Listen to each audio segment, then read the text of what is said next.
Today I'll talking about Constituent Assembly, what it was. We all know कि 1920 में non-cooperation movement was going on, and in that cooperation movement Mahatma Gandhi was jailed, right? So in that period of time, Mahatma Gandhi constituted this word that as the Constituent Assembly. There is a just and thought in the Mahatma Gandhi's mind. Next point would be right here that ये जो शब्द था constant assembly का, वो second time कब use किया गया था? तो नेहरू रिपोर्ट में ये साफ लिखा गया था इंडियंस के द्वारा कि हमें कॉन्स्टेंट असेंबली चाहिए। हालांकि ये नेहरू जो रिपोर्ट थी वो काफ़ी डिस्प्यूटेड थी ड्यू टू द मांग, due to the demand of like dominion status. We want all external internal matters हमें चाहिए थे, ना कि डोमिनियन स्टेटस। ओके, सो 1934 में एम.एन. रॉय जो नाम के व्यक्ति थे, उन्होंने एक इंडिविजुअली ये डिमांड करी थी कि हमें कॉन्स्टेंट असेंबली होनी चाहिए हमारी, राइट। 1935 में कांग्रेस ने ऑफिशियली ये इंट्रोड्यूस कर दिया कि हमें कॉन्स्टेंट असेंबली चाहिए ही चाहिए। अब 1935 के बाद 1940 में इन्होंने ये बात को माना भी कि हम आपको एक कॉन्स्टेंट असेंबली देंगे, तो जिसमें 1940 में अगस्त रेजोल्यूशन के तहत ब्रिटिशर्स ने कांग्रेस की जो ये डिमांड थी ना कॉन्स्टेंट असेंबली की, वो एक्सेप्ट कर ली 1940 में। तो देख सकते हैं 1922 से ये टाइमलाइन शुरू होती है और 1940 तक चले जाती है। काफ़ी टाइम हो जाता है, फिर भी उनको समझ में नहीं आता है कि इनको ये आवश्यकता है, ये इंडियंस की डिमांड है, राइट।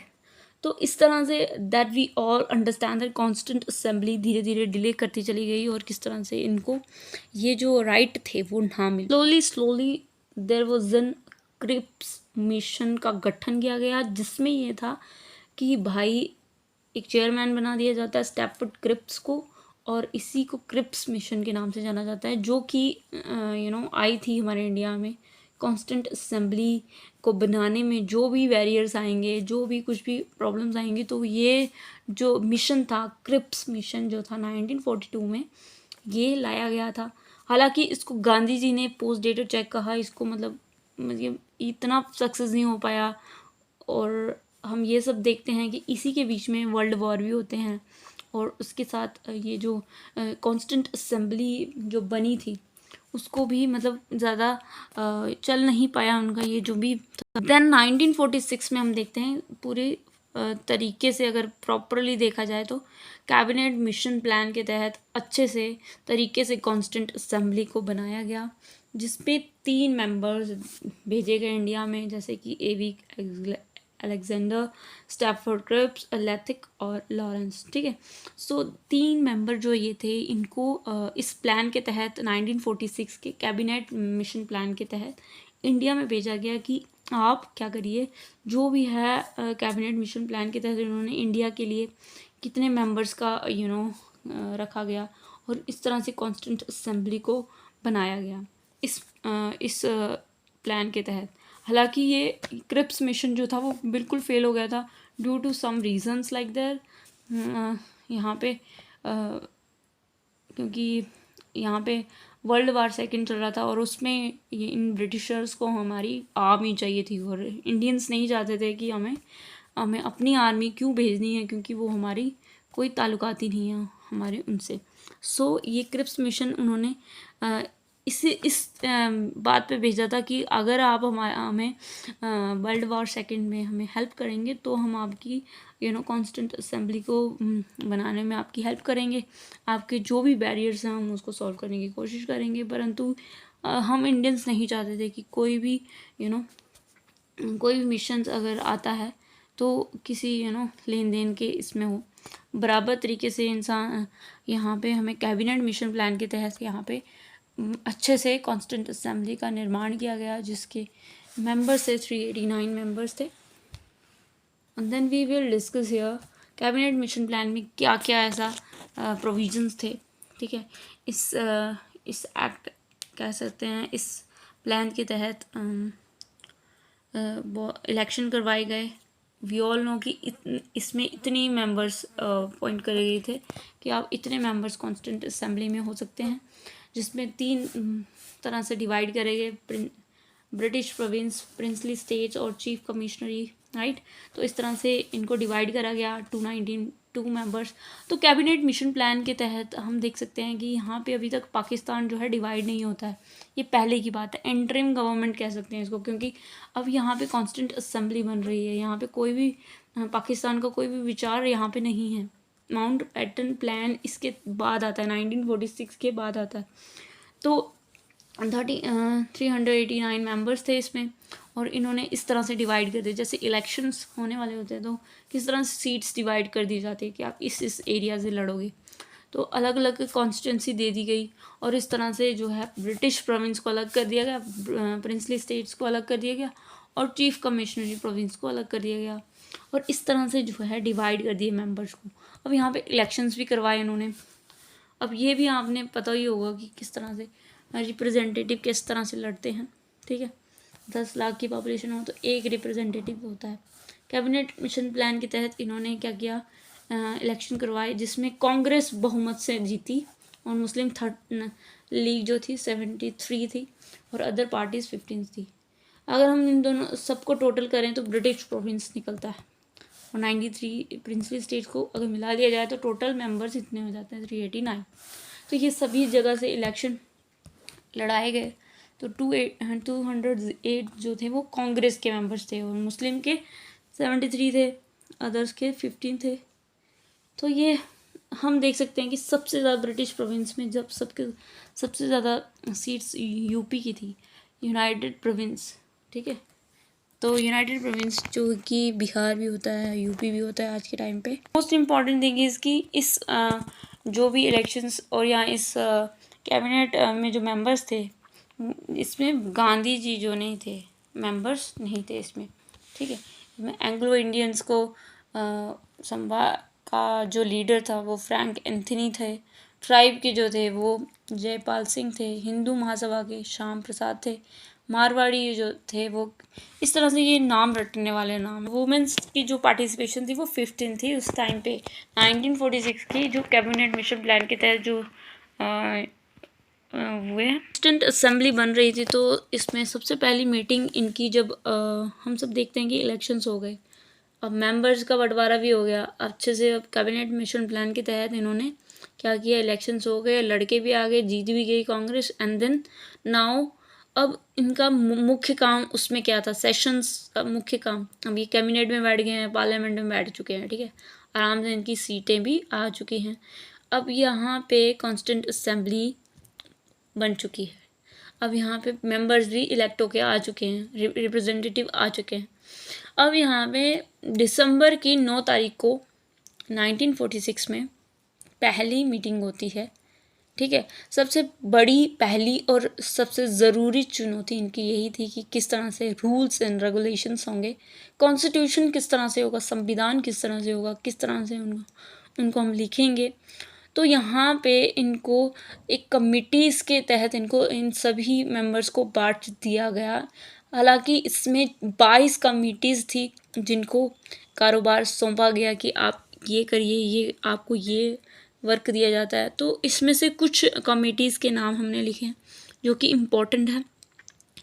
ऐसा कि हम सब जानते हैं कि ये यूनियन सेंटर का जो भी काम होगा वो नेहरू जी ने संभाला हुआ था। और उसके अलावा अगर हम देखें प्रोविंस का काम देखें तो वो मैक्सिमम काम किसके अंडर था, हमारे पटेल साहब के अंडर था।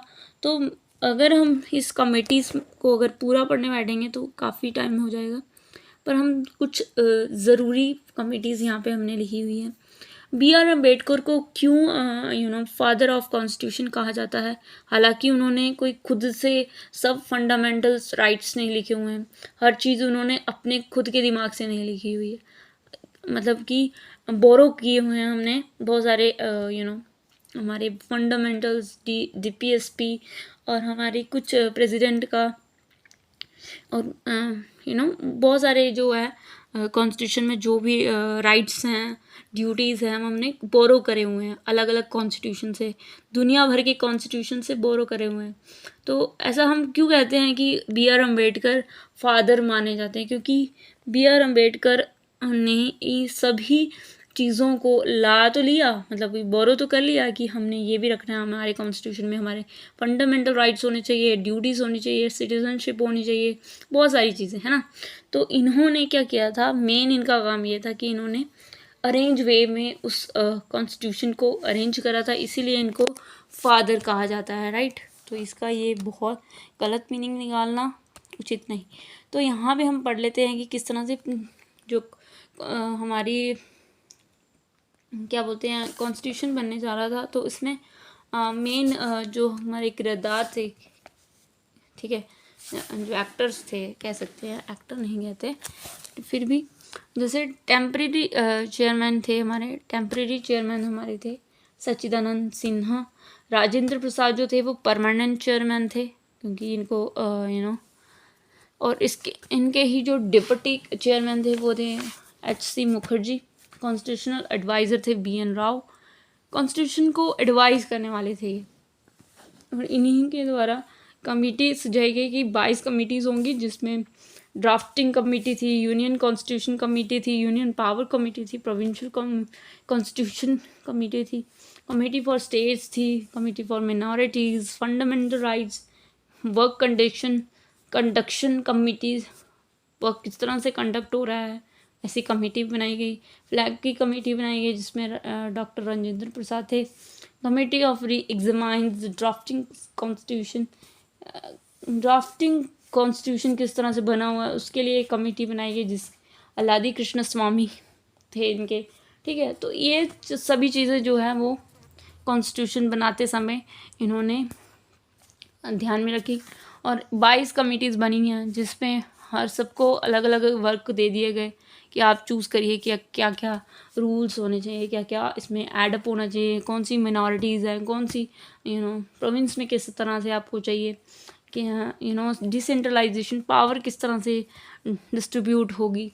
ये सभी ये जो महान जो एनालिटिकल पीपल्स थे, लीडर्स थे, इन्होंने अपनी अपनी कमेटीज़ बना दी गई और इन्होंने मतलब दुनिया के अलग अलग कॉन्स्टिट्यूशंस को रीड करा, उसमें से अच्छे अच्छे प्रोविजंस निकाले और हमारे कॉन्स्टिट्यूशन में एडअप करें। Provisions related to citizenship, elections and provincial parliament and temporary provisions in force in on the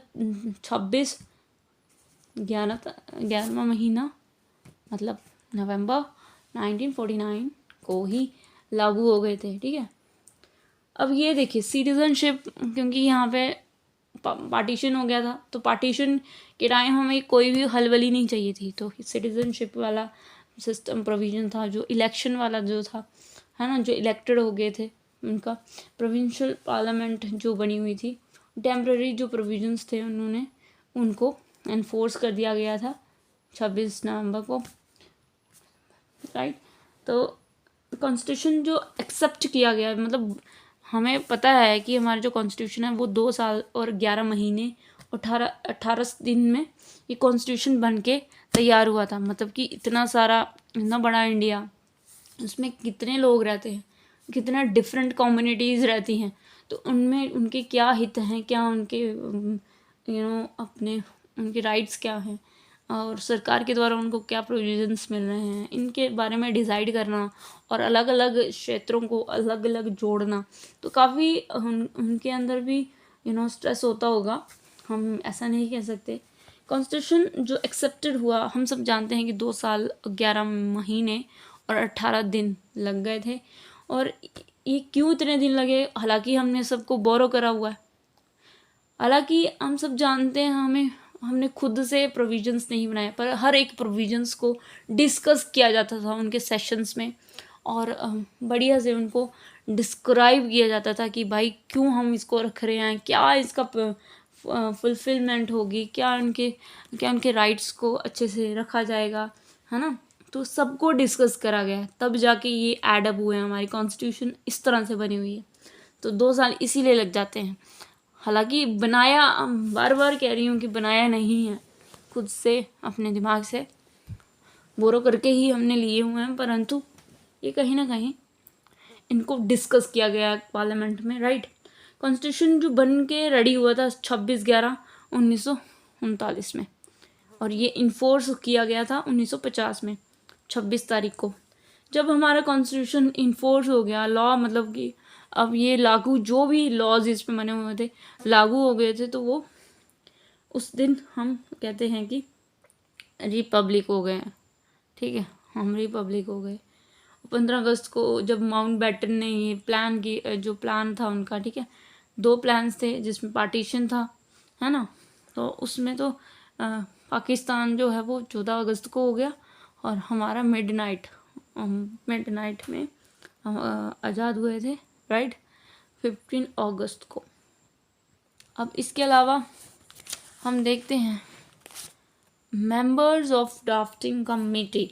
तो ड्राफ्टिंग कमेटी वेरी इंपॉर्टेंट, क्योंकि इसी से हमारा जो है ड्राफ्ट तैयार हुआ था। बहुत सारे अब लोगों ने सजेस्ट कर दिया कि हमें ये चाहिए, हमें ये करना, हमें ऐसा करना।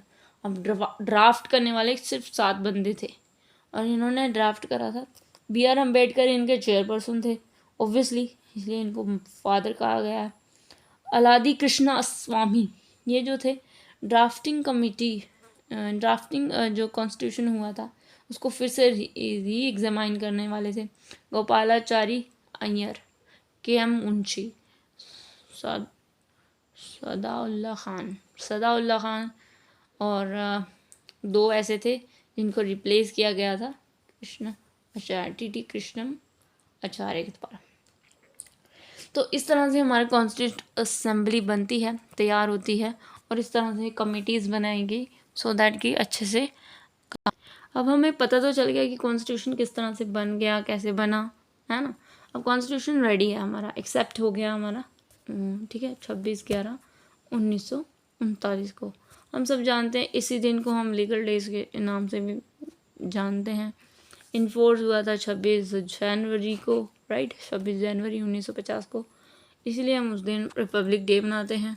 26 जनवरी को जब ये इनैक्ट हुआ था, इन्फोर्स हुआ था, तो उस समय हमारे कॉन्स्टिट्यूशन में पार्ट 22 थे, मतलब 22 पार्ट थे इसमें, ठीक है, पार्ट भी कह सकते हैं आप, पार्ट भी कह सकते हैं। शेड्यूल इसमें 8 थे, शेड्यूल इसमें 8 थे, एंड आर्टिकल इसमें 395 थे। हालांकि आज का जो प्रेजेंट कॉन्स्टिट्यूशन, क्यों इसमें आर्टिकल्स 465 हो गया है, उसके प्लस हो गए हैं, 500 के आसपास हो गया आज के टाइम पे। तो ये धीरे धीरे जैसे जैसे जैसे लोगों की प्रॉब्लम्स आती हैं, और इस तरह से सुप्रीम कोर्ट की अपील पर और ये चीज़ें आर्टिकल्स में सुधार होते हैं, अमेंडमेंट्स होती हैं, बहुत सारी अमेंडमेंट्स हो जाती है इसमें। अमेंडमेंट मतलब कि किस तरह से कोई चीज़ अगर इस कॉन्स्टिट्यूशन में दी गई है और वो किसी ना किसी व्यक्ति को हार्म कर रही है, या उसके हितों की बात नहीं हो रही है, या दुरुपयोग कर रहा है इन प्रोविजंस को लेकर, तो यहाँ पे क्या करता है, कॉन्स्टिट्यूशन में अमेंडमेंट हो जाती है, इसमें अमेंड कर देते हैं वो लोग, ठीक है, लीगली उसको पास करवाया जाता है, लोकसभा, राज्यसभा, फिर प्रेसिडेंट। इस तरह से क्या होता है कि आर्टिकल्स जुड़ते चले गए, कुछ टूटे भी, है ना, और टूटते कभी नहीं है, जुड़ते ही हैं हमेशा। तो देख ही सकते हैं कितना 390 कुछ आसपास थे, और 400 के अपर अब चले गए। और कॉन्स्टिट्यूशन में पहले 8 शेड्यूल थे, अब 12 शेड्यूल हो गए। पार्ट 22 थे, अब 25 हो गए हैं। तो काफ़ी समय के साथ अगर हमें ज़रूरत पड़ी तो हम ऐड अप करते चले जाएंगे। अब ज़्यादा अमेंडमेंट नहीं होती है, कुछ कुछ ऐसे पार्ट्स हैं जिसमें अमेंडमेंट नहीं की जा सकती। और मेजर हम पढ़ते हैं कॉन्स्टिट्यूशन में, तो पार्ट मेजर जो हम देख लेते हैं, तो मेजर पार्ट 1 तो हमें पता ही है कि इसमें यूनियन, इंडिया को यूनियन कहा गया है, सेंटर यूनियन से ही जाना जाता है, और उसकी टेरिटरीज जैसे ही स्टेट्स। और सेकेंड इसमें पार्ट में सिटीजनशिप बताया गया है, ठीक है, सिटीजन्स कौन कौन से होंगे, हमारे देश के नागरिक कौन हैं, एंग्लो इंडियंस कौन हैं। पाकिस्तान में जब बंटवारा हुआ, पाकिस्तान में कुछ लोग गए, इंडिया के भी वहाँ से आए, तो किस तरह से सिटीजनशिप किसको किसको मिली है। पार्ट 3 में हम पढ़ते हैं किस तरह से एक आम आदमी के फंडामेंटल राइट्स हो सकते हैं, कुछ रिस्ट्रिक्टिव वे में हो सकते हैं, कुछ एक्सेप्शंस भी हो सकती हैं इसमें। फंडामेंटल राइट्स में अगर हमारी चॉइस पूरी नहीं हो रही है तो हम कैसे सुप्रीम कोर्ट जा सकते हैं अपने फंडामेंटल राइट्स को पूरा करने के लिए। एंड देन DPSP, इसको शॉर्ट फॉर्म में बोल देते हैं। DPSP होता है कि जिसमें सरकार को कुछ ऐसे नीति निर्देशक तत्व, मतलब कि कह सकते हैं कि सरकार के लिए कुछ ऐसे ड्यूटीज़ हैं, बाध्य नहीं है सरकार करने को, ठीक है, फिर भी उनकी ये ड्यूटी बनती है कि एक समान जनता के लिए उनके लिए काम करे, फ्री निस्वार्थ होकर, है ना। तो DPSP में यही सरकार के बारे में बताया गया कि सरकार की क्या क्या उद्देश्य हो सकते हैं, कैसे कैसे वो काम कर सकती है। और इसी के पार्ट 4 A में हमने इसमें भी ये इंडियंस को बताया गया कि इंडियंस भी हो चाहे सेंटर भी हो, सेंटर के जो भी लीडर्स हो, है ना, वो फंडामेंटल राइट्स क्या है उनके। फंडामेंटल राइट्स तो हमें पता है, पर ड्यूटीज़, हमें ड्यूटीज़ को भी पता रखना होगा।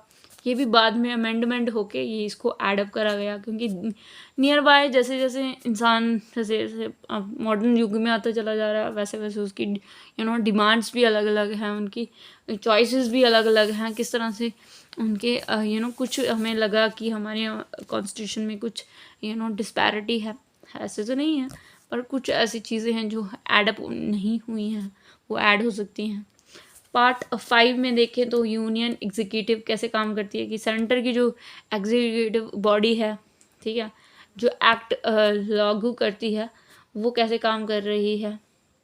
फिर स्टेट एग्जीक्यूटिव कैसे काम कर रही है। ऑब्वियसली सेंटर काम कर रहा है तो स्टेट्स भी, तो हमारी जैसे कि 28 स्टेट्स हैं, तो किस तरह से उनकी जो CM हैं, उनके डिप्टी CM हैं, और किस तरह से जो उनकी लेजिस्लेचर काम कर रही है, काउंसिल हो गई, असेंबली हो गई, तो किस तरह से काम कर रही है। स्टेट्स में भी ये बताया गया है कि उनके कैसे रूल्स होने चाहिए, क्या उनकी एलिजिबिलिटी क्या होनी चाहिए, क्वालिफिकेशन क्या होनी चाहिए, कोई भी CM बन सकता है, ठीक है, लोकसभा में आप MP किस तरह से बन सकते हैं, प्रेसिडेंट के क्या हैं, इस सब में यही दिया गया है कि जिस तरह से प्रेसिडेंट है, प्रेसिडेंट में के साथ लिंक किया जाता है गवर्नर को, PM के साथ लिंक किया जाता है CM को, स्टेट का CM और सेंटर का PM।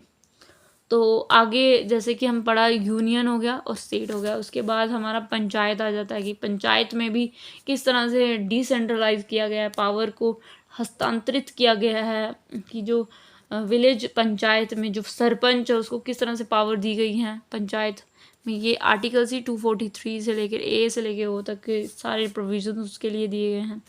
म्यूनसिपैलिटीज़ किस तरह से काम करती हैं, क्योंकि अर्बन एरियाज सारा तो सेंटर नहीं देख सकती ना, तो कुछ म्यूनसिपैलिटीज़ भी देखती है जिसमें मेयर्स आते हैं बड़े बड़े, और कोऑपरेटिव कमेटीज़ हो गई इसमें, राइट। और उसके बाद हम किस तरह से ट्रिब्यूनल होते हैं, ट्रिब्यूनल हो गई कि जिस तरह से हमें इलेक्शंस किस तरह से होंगे, ST/SCs के बारे में, उनकी प्रोविजंस के बारे में, उनके हितों के बारे में कौन कौन से प्रोविजंस दिए गए, रिजर्वेशंस हम देखते हैं। ऑफिशियल लैंग्वेज कौन कौन सी होनी चाहिए, हर राज्य की अलग अलग लैंग्वेजेस है। हम सब देखते हैं कि India was mixture of languages, and main language कौन सी होनी चाहिए, इंडिया की कौन सी लैंग्वेज होनी चाहिए।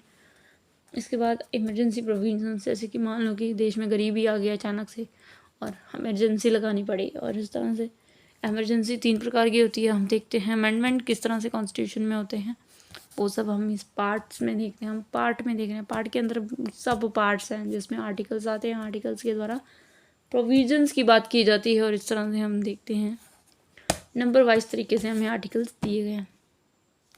मेजर शेड्यूल्स ऑफ कॉन्स्टिट्यूशन में, हमारे कॉन्स्टिट्यूशन में बहुत सारे शेड्यूल्स दिए गए हैं, जिसमें 12 शेड्यूल्स हैं जिसमें हमें पढ़ने की ज़रूरत है।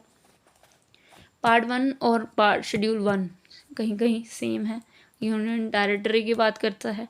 शेड्यूल 2 जो है वो हमारे जो प्रधानमंत्री हैं, प्रेसिडेंट हैं, लीडर्स MP हैं, और जो अटॉर्नी जनरल है, जजेस हैं सुप्रीम कोर्ट के, तो उनकी सबकी सैलरी बहुत ज़्यादा होती है, 2.5 लाख होती है, 5 लाख भी होती है किसी किसी की। तो सैलरी किस तरह से होगी, वेजेस किस तरह से होगी, उनकी विशेष अधिकार किस तरह से होंगे, डिस्क्रिशनरी पावर्स होती हैं, किस तरह से वो ओथ लेते हैं, कौन उनको ओथ दिलाता है, ये शेड्यूल में बताया गया है। ओथ कौन दिलाता है, जैसे कि PM है तो उनको ओथ कौन दिलाता है, अब द्रौपदी मुर्मू है तो उनको ओथ कौन दिलवा रहा था, और जब सुप्रीम कोर्ट का CGI जो है उनको ओथ कौन दिलवाया, क्योंकि अभी अभी उनके जो है ओथ का प्रोसीजर हुआ होगा, तो देख लेना। शेड्यूल 4 में allocation of seats in Rajya Sabha में सीट्स की एलोकेशन किस तरह से होती है, कौन कौन किस तरह से इनका कार्यकाल कितना होता है, टर्म कितना होता है, ये किस तरह से काम करते हैं राज्यसभा में, तो ये सब। और शेड्यूल 5 में देखते हैं tribal administration. Obviously tribal areas जो है वो मेन स्ट्रीम में आने में बहुत टाइम लगाते हैं, क्योंकि वो हमारी लैंग्वेज को भी नहीं समझ पाते हैं और वो समझना भी नहीं चाहते। और ट्राइबल एडमिनिस्ट्रेशन के लिए ट्राइबल पीपल्स ही पढ़ के अगर निकलते हैं तो वही उनको समझा सकते हैं कि किस तरह से इंक्लूजन हो जाए मेन स्ट्रीम में, मेन सिस्टम में इंडिया का। जब ब्रिटिशर्स थे यहाँ पे तो ट्राइबल तब भी वो अपना यहाँ पे नहीं आ पाते थे, क्योंकि मेन स्ट्रीम में उनको जोड़ना बहुत मुश्किल है। इसलिए उन्हीं के लीडर्स जब निकल के आते हैं तो उनको राज्यसभा लोकसभा में सीट्स मिलती है, ST SCs हो गए। अब शेड्यूल 6 में ट्राइबल एडमिनिस्ट्रेशन तो है, बट सिर्फ और सिर्फ जो हमारी जो 4 स्टेट्स हैं, जैसे कि असम हो गया, मेघालय हो गया, त्रिपुरा, मिज़ोरम हो गया, तो ये 4 प्रकार के ऐसे राज्य हैं जिनमें ट्राइबल एडमिनिस्ट्रेशन किस तरह से होता है वो सिर्फ और सिर्फ शेड्यूल 6 में बताया गया है। शेड्यूल 7 में बताया गया है कि किस तरह से स्टेट और सेंटर के बीच में पावर का डिस्ट्रीब्यूट किया गया है। सेंटर को मोर पावरफुल देन स्टेट के अंदर कुछ ऐसी पाबंदियां लगाई गई हैं, कुछ रेस्ट्रिक्टिव वे में कुछ ऐसी पावर्स हैं जो कि सेंटर के पास ज़्यादा है और स्टेट के पास कम है। इसीलिए स्टेट जो है वो कम दायरे में आती है, जैसे कि यूनियन लिस्ट, स्टेट लिस्ट और कंकरेंट लिस्ट किस तरह से किसमें। इसके अलावा जैसे कि हम देख रहे थे शेड्यूल 8 के इसमें लैंग्वेज के बारे में बताया गया है कि लैंग्वेज कौन कौन सी होनी चाहिए, किस किस को इंक्लूड किया गया है, जैसे कि डोगरी हो गया है ना, इसको भी इंक्लूड किया गया शेड्यूल 8 के हिसाब से। इंग्लिश यहाँ पे जो है वो ऑफिशियल लैंग्वेज नहीं है। शेड्यूल 9 में जुडिशियल रिव्यू नहीं हो सकता, मतलब कि डिस्क्राइब सब्जेक्ट का मतलब हम क्या करते हैं कि कोई भी सब्जेक्ट है तो उसका अगर जुडिशियल रिव्यू नहीं दिया गया, मतलब कि उसको हम सुप्रीम कोर्ट में चैलेंज नहीं कर सकते, जैसे कि लैंड रिफॉर्म लॉ हो गया, ठीक है। तो कुछ ऐसी चीज़ें हैं जो कि हम सीधा सुप्रीम कोर्ट नहीं जा सकते, हमें खुद को सॉल्व करते हुए। जुडिशियल रिव्यू हो गया जैसे कि डायरेक्ट हम सुप्रीम कोर्ट चले जाएं, तो ऐसा कुछ नहीं है। जैसे कि हमारा कोई मुद्दा है लैंड का, ठीक है, लैंड में, तो हम पहले सेशन कोर्ट में जाएंगे, फिर धीरे धीरे ऐसे स्टेप बाय स्टेप हम सुप्रीम कोर्ट तक पहुंच सकते हैं। नहीं तो ये चांसेस ही नहीं है कि हम, है ना, सीधा सुप्रीम कोर्ट चले जाएं। तो कुछ ऐसे सब्जेक्ट्स हैं जो कि इसमें डाले गए हैं शेड्यूल 9 में, इसको भी हमें समझना होगा। शेड्यूल 10 देखें तो एंटी डिफेक्शन होता है दल बदल, जैसे कि ये वाली पार्टी छोड़ के दल बदलू, है ना, जिसे हम कहते हैं दल बदल लेते हैं 2 मिनट में। मान लो कि अगर पार्टी में बीजेपी जीत रही है तो बीजेपी में आ गए कांग्रेस वाले, तो इस तरह से जो एंटी डिफेक्शन जिसे हम कहते हैं शेड्यूल 10 में इंक्लूड होता है। शेड्यूल 11 में देखें तो पंचायत के बारे में बताया गया और 12 में म्यूनसिपैलिटीज़ के बारे में। तो हम यहाँ पे देख रहे हैं कि किस तरह से शेड्यूल डिवाइड करे गए हैं, मेजर पार्ट कॉन्स्टिट्यूशन में क्या क्या दिया गया है। तो दोस्तों अब हम देखते हैं मेजर सोर्सेज ऑफ कॉन्स्टिट्यूशन। हम सब बात कर रहे थे कि किस तरह से जो है बहुत सारे जो चीज़ें हम देखते हैं पढ़ते हैं कॉन्स्टिट्यूशन में, वो किस तरह से हमें देखने को मिलती है, कहाँ से मिलती हैं, कहाँ कहाँ से हमने लिया हुआ है। तो मेजर सोर्स हम देखते हैं कि गवर्नमेंट ऑफ इंडिया एक्ट जो हमने पढ़ा था 1935 में, जिसमें हमने फेडरल लिस्ट की बात की थी, फेडरल कोड की बात की थी, फेडरल एग्ज़ाम की बात की थी, सर्विस की बात की गई थी, और बहुत सारी चीज़ें हैं जैसे कि लिस्टों के बारे में बात की गई थी। तो मेजर अगर हम देखें तो सोर्स हमारा वही है, वही एक्ट है। 75 हम देख सकते हैं, उसमें 75% हम उसमें से ही बोरो कर रखे हैं हमने, कुछ प्रोविजंस जो उन्होंने हमें इस एक्ट में दिया हुआ है 1935 वाले एक्ट में। और यूके से हमने क्या क्या लिया है, जैसे कि rule of law, parliamentary system जैसे कि लोकसभा राज्यसभा, प्रेसिडेंट किस तरह का होना चाहिए, ये हमने यूके से लिया है जो हम पे राज करेंगे।